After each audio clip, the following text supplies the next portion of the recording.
1 million de vues, c'est le nombre de vues que le chapitre 11 de Boruto to Blue Vortex a accumulé en seulement 2 jours après sa publication sur Manga Plus. À ma connaissance, aucun autre manga n'a réussi à faire un tel exploit. Boruto est en train de surclasser tous les autres mangas. Les gars, il est sur la bonne voie pour devenir le meilleur manga de cette génération. Regarde maman, un psychopathe. Yo les shinobi, bienvenue sur Naruto Motivation. Aujourd'hui nous allons parler du chapitre 11 de Boruto to Blue Vortex. Boruto est devenu trop fort. Il a osé défier les dieux. Konohamaru a failli nous surprendre et se faire reconnaître comme le digne successeur de Naruto. Et on va parler du combat Jura face Himawari et Hidari face à Sarada. Et vous expliquer tout ce que les autres ne vous ont pas dit sur ce chapitre. Avant de continuer, voici la question du jour, donne-moi le nom de 3 membres de l'Akatsuki, et voici ceux qui avaient trouvé la bonne réponse dans ma dernière review. Je suis un peu déçu les gars, bombardez-moi ce commentaire avec vos réponses. Donne un gros pouce bleu si c'est pas encore fait et abonnez-vous pour rejoindre la meilleure communauté de l'univers Naruto Boruto, vous n'allez pas être déçus. Le chapitre a pour titre Véritable, avec Hidari devant un fond noir rempli d'éclairs juste pour nous prévenir que le chapitre va être électrique avec du Raidon. Sa puissance absorbée par les ténèbres, est-ce qu'on parle de Sasuke? Jura après avoir tué Inojin, est surpris de voir à quel point cela a déclenché une force phénoménale chez Himawari qui détruit tout sur son passage. Il se demande que se passe-t-il, c'est probablement lié au chakra de Kyuubi. Shikadai choqué appelle Himawari avec frayeur, et se demande est-ce vraiment Himawari? Car elle se fait casser la jambe par Jura et maintenant, elle marche calmement, et ce n'est pas fini. Il voit Himawari prend Inojin avec ses cheveux et le temps pour qu'elle le dépose par terre, le trou de son ventre a disparu, il était comme neuf, et même Jura qui assiste la scène est vraiment impressionné. J'ignore si j'ai réussi à le soigner correctement, emmenez-le immédiatement à l'hôpital, c'est la mission qu'elle donne à l'équipe 10. Shikadai choqué lui demande c'est quoi cette force? Himawari répond, je ne sais pas moi-même, je pense qu'elle intéresse ce type c'est ce que je m'apprête à vérifier. Chocho lui dit, à vérifier? Ima, que comptes-tu faire? Je vais l'abattre, je n'ai pas le choix, sinon c'est lui qui nous tuera. C'est ce que répond Himawari, demande à ce camarade de s'enfuir il n'en a qu'après elle, et précise en disant, si vous n'attaquez pas, vous pouvez fuir, vite. Pendant que Chocho allait demander des explications, Shikadai très perspicace, lui dit qu'on doit se dépêcher, on a la gêne, d'autant qu'on doit porter Inojin. Chocho réplique mais Shikadai le ramène face à la réalité en lui disant, réfléchis calmement, on n'a peut-être aucune chance de gagner ce combat, il faut que le maximum d'entre nous survivent, c'est que Himawari essaie de nous dire.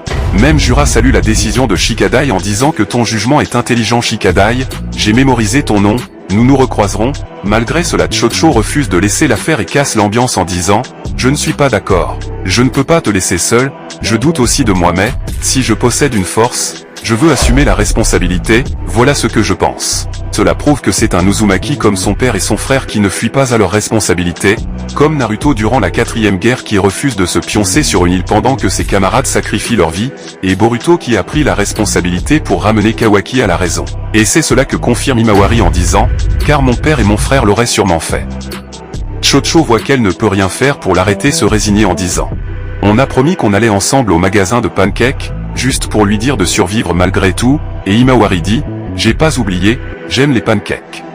Pendant que l'équipe 10 s'en va, on a un Jura impressionné qui dit je compris que vous n'étiez pas tous idiots en fait, alors le mystère est encore plus grand, par moment votre capacité de jugement baisse considérablement. Rappelons-nous que avant, Hidari leur a considéré comme des idiots car logiquement, l'équipe 10 devrait les laisser Himawari et fuir, car ils ne font pas de taille face à eux, mais Jura n'était pas de cet avis, il voulait savoir pourquoi les humains refusent d'écouter leurs instincts de survie pour se sacrifier inutilement, mais en les côtoyant il découvre qu'il y a des périodes où ils réagissent bêtement et parfois plus intelligemment, et surtout Shikadai qui lui impressionne par sa faculté d'analyse. Mais Jura n'a pas encore compris pourquoi, car ils oubliaient que les shinobi ont des valeurs, qui dépassent clairement leur instinct, ils s'en vont parce qu'ils voient que Himawari a le pouvoir de se défendre et rester à ses côtés n'allait porter rien de bon que de la gêne. Ce qui est différent avant, car Himawari n'était pas aussi forte. Sinon ils allaient tout faire pour la protéger. Pendant que Jura continue avec ses blablas, qui explique à quel point Inojin a agi de façon irrationnelle, l'a attaqué malgré ses avertissements, Himawari avance, Jura continue calmement à expliquer à Himawari à quel point le comportement d'Inojin était incompréhensible, et la dit mais d'un côté, cela a allumé quelque chose en toi, et la demande si c'est du hasard ou une corrélation. Et la réponse de Himawari n'était rien d'autre que la ferme, accompagnée d'un violent coup de poing au ventre, car Himawari ne supporte pas que Jura insulte l'acte honorable de Inojin, qui a tout fait pour la protéger. Et c'est pas fini, Himawari concentre sa force dans sa main droite et frappe Jura de toutes ses forces dans les tronches. Et ce coup est tellement puissant qu'on voit les pieds d'Himawari fracasser le sol avant de frapper Jura. Et il fait un vol plané de plusieurs mètres. Himawari vient de faire un record, c'est la première fois que quelqu'un a frappé Jura, jusqu'à lui a fait manger de la poussière. Je parle d'un mec que Kawaki Mode Kama n'arrivait pas à toucher, pour vous montrer à quel point la puissance de Himawari est impressionnante. Himawari après cela ressent une présence, c'est Jura qui sort du sol et vole dans le ciel, et va descendre sur elle pour l'attaquer. Instinctivement, Himawari se met en action et réalise un orbe du démon avec ses cheveux. C'est une dinguerie, Himawari honore tous ses ancêtres, sa façon de faire face à sa responsabilité digne d'un Uzumaki, sa façon de frapper Jura qui ressemble à celle de Naruto, et sa façon de réaliser l'orbe du démon avec ses cheveux tout comme sa grand-mère Kushina, quand elle est énervée. Elle est incroyable la petite. Et un immense respect à Ikemoto qui dessine Jura qui voit cela vu d'en haut, qui réalise à son tour un orbe du démon, et chacun lance son orbe. Et leur croisement provoque une énorme explosion dans le ciel qui pourrait même détruire Konoha, vous ne croyez pas? Regardez bien, voilà la taille de Himawari devant cette explosion, regarde à quel point elle est minuscule, et voilà Jura dans le ciel qui ressemble à pain quand il a fait sa répulsion céleste. Regarde comment ils sont minuscules devant cette explosion. Vous allez comprendre que si les auteurs voulaient détruire Konoha, ils l'auraient déjà fait, comme ces mecs ont annoncé qu'ils ne veulent pas dessiner trop d'explosions qui vont détruire l'environnement, certainement pour gagner du temps. Ils ne le font pas, ils se transforment en écolo ces mecs. Tu n'as qu'à voir le combat de Mitsuki face à Boruto, vous allez voir à quel point Boruto s'en soucie de l'environnement. L'explosion est tellement forte que ça inquiète l'équipe 10. Jura impressionné par la puissance de Himawari le regarde d'en haut, lui dit je suis surpris, et descend devant elle pour lui dire. Tu maîtrises non seulement cette force, mais aussi l'orbe du démon le bijou d'Ama. Je suis le seul à avoir remarqué que Jura connaît le nom de toutes les techniques. Bizarre pour quelqu'un qui vient de naître. Il poursuit en disant qu'en supposant que tu as la force de Kyuubi, je suis très curieux de savoir à quel point tu as pu évoluer si vite. Himawari ressent le danger et se met sur sa garde, mais cela l'empêche pas de recevoir le coup de corne de Jura en pleine face, à peine qu'elle recule pour se mettre sur sa garde et Jura se trouve déjà derrière elle, et lui fait manger la poussière avec une coup de pied digne de Jaden Smith dans Karate Kids. Et Jura lui dit que c'est la première fois, et la regarde et lui dit tu m'as permis de me libérer un peu, ça m'a donné envie de tester ma véritable force. Cela prouve que ce mec n'était pas sérieux quand il a envoyé Kawaki prendre un bain dans le château d'eau. Cela prouve à quel point Kawaki est nul. Quelle humiliation. De l'autre côté on se retrouve dans le combat acharné de Hidari versus Sarada, en voyant Hidari par terre dégoûté encerclé au milieu de plusieurs ninjas. Sarada sûr d'avoir gagné en blessant gravement l'ennemi, désactive son Sharingan pour poser quelques questions à Hidari avant de lui achever en disant « C'est une blessure fatale tu dois souffrir, je vais te soulager mais réponds. Qui es-tu en fait ? Comment est-il possible que tu manies le Chidori ?» Et Hidari lui fout un vent comme pas possible, et d'un coup il voit Hidari descendre dans la marque de griffe et Sarada est étonné de lui voir ressortir avec aucune égratignure, tout étonné en voyant cela tout le monde est sur le choc, mais pas Hidari qui en une seconde passait de dominé à dominant. Hidari regarde Sarada et dit « Toi, tes yeux de tout à l'heure, Jura m'en a parlé, c'est le Sharingan ?» Le tension monte Sarada répond. Avec inquiétude Jura. Hidari poursuit son interrogation en disant le Chidori, les 1000 oiseaux, c'est le nom de ma technique ? Je me disais bien qu'elle n'était pas évidente, on dirait qu'il faut des yeux comme le tien pour le maîtriser. Sarada paniqué se demande comment ça se fait qu'il ne connaissait pas le nom de sa technique. Est-ce que Jura c'est son associé ? Pourquoi j'ai l'impression que je vais me faire défoncer ? Ça c'est moi qui l'ai ajouté pour le fun. Mais Sarada était tellement paniqué qu'il a fallu l'intervention de Konohamaru pour faire baisser la pression et demande à son tour à Hidari, « Tu n'as pas répondu à notre question, qui es-tu ? Ou plutôt, quel est ton lien avec Sasuke Uchiha ?» Et là l'esprit de Sarada revient sur elle, et comprend qu'elle est en face de celui qui a le chakra de son père, voilà pourquoi il utilise le Chidori, et Hidari brise tout espoir en disant de quoi tu parles, je ne le connais pas, vous enchaînez avec des questions débiles, avec un air de supériorité il dit, vous me demandez qui je suis ? Je cherche moi-même cette réponse, c'est pour cela que je suis venu à Konoha, Sumire, aussi futée soit elle, comprends déjà, dit monsieur Konohamaru, protéger Sarada. Est-ce que c'est Eda qui lui a parlé ou par intuition ? Konohamaru choqué dit quoi ? Vu qu'il ne comprend rien, comment Sarada qui vient de blesser ce monstre a-t-elle besoin de protection ? Sumire dit, je crois, non je suis sûr qu'il est venu pour Sarada. Avant que Sarada se mette en garde, elle se fait électrocuter par derrière par Hidari qui utilise le griffe de code pour faire passer sa main électrifiée de son corps à Sarada en douce sans que personne ne remarque. Le tension est à son paroxysme, Konohamaru et le shinobi s'inquiètent, et pendant que le pauvre shinobi est en train de faire du mudra pour faire une technique, il se fait carboniser par un puissant katon de Hidari. Le monde des shinobi est vraiment révolu, Kishimoto nous le montre clairement, et comme l'a dit Kawaki. Les shinobi sont ceux qui meurent en premier. Sumire sur le choc part secourir Sarada. Et Konohamaru panique, CRT fait chier.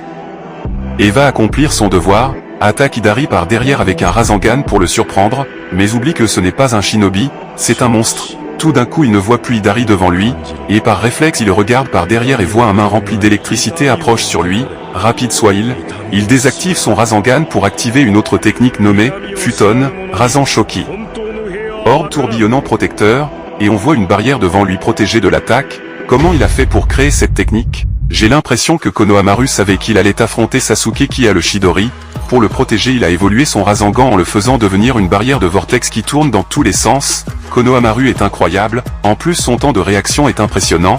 Il a su passer en mode attaque la défense en un claquement de doigts, cela ne m'étonne pas du futur Hokage. Comme l'attaque vient d'un Shinju puissant, malgré il sait protéger la collision a créé un choc qui propulse juste derrière. Regardez bien ce mec là, regarde-le, on en parlera après. Pendant que Sumire est en train de faire revenir Sarada à la raison, elle se fait lui aussi électrocuter, et tombe par terre. Sarada voit qu'elle ne peut plus bouger.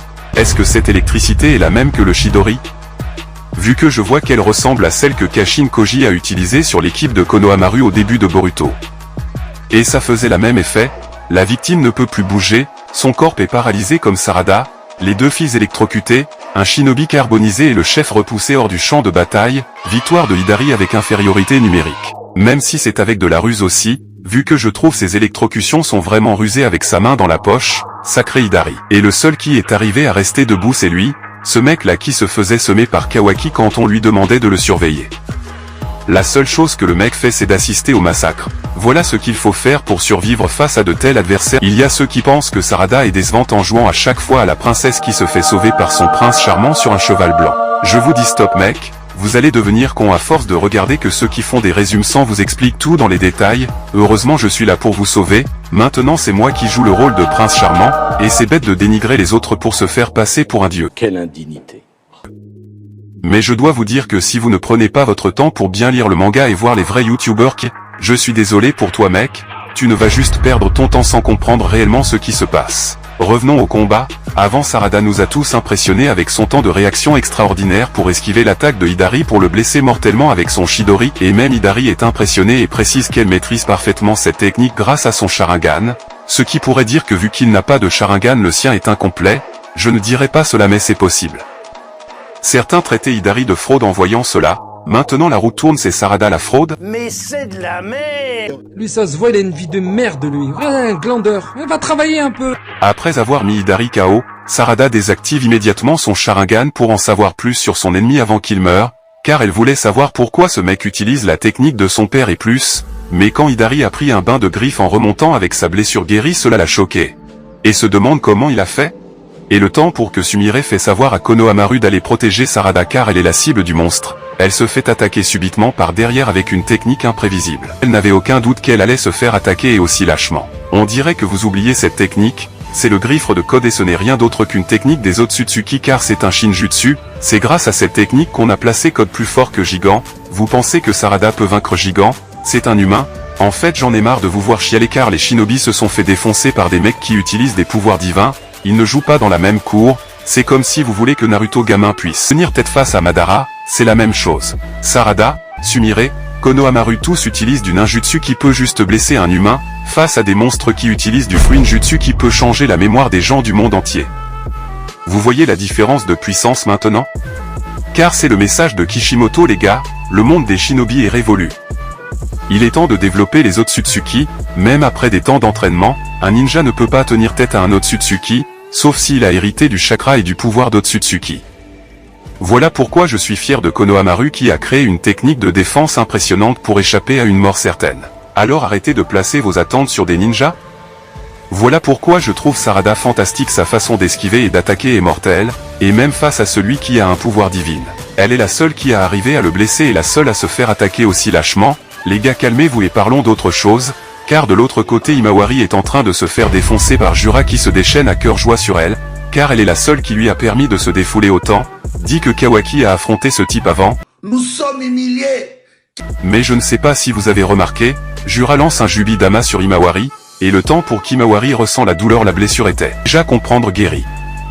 Je ne sais pas si vous avez compris. La vitesse de guérison de Himarari est supérieure aux millisecondes pour qu'une information arrive au cerveau, voilà pourquoi elle a guéri Inojin juste en le prenant avec ses cheveux.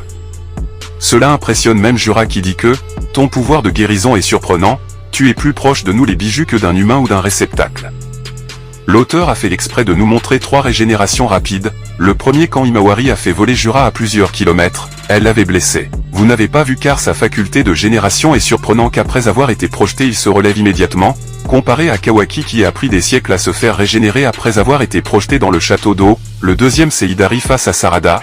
Le temps de disparaître pour remonter à la surface, sa blessure a été guérie immédiatement. Les Shinju guérit vite car il vient de Jubi qui peut se régénérer instantanément, même si celui de Jura est 10 fois plus rapide que celle de Hidari qui a besoin de disparaître pour se soigner, alors que celle de Jura se fait instantanément, peut-être parce qu'il est le vrai corps de Jubi.